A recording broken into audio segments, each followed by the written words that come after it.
視記者伍偉慧報導。多個團體趁港鐵舉行競步賽到場抗議港鐵加價。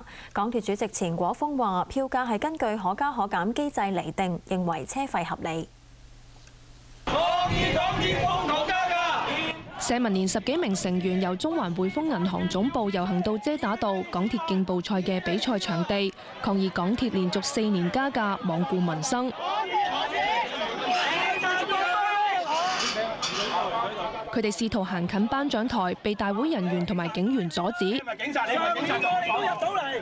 港鐵攞錢！市民嚟表達對於港鐵賺100億加價嘅意見，你點解要擋住佢啫？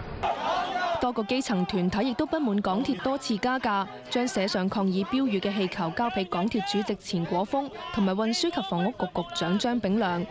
港鐵主席錢果豐話：港鐵嘅票價係根據可加可減機制釐定，認為價格合理。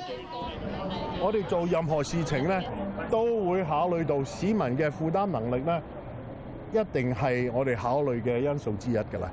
對於有港鐵車長被影到喺揸車期間睇波同埋剪腳甲，錢果豐話：港鐵內部已經了解事件，確保唔會再發生類似事件。又話一間大型嘅公共運輸公司冇可能冇瑕疵，會同員工保持溝通。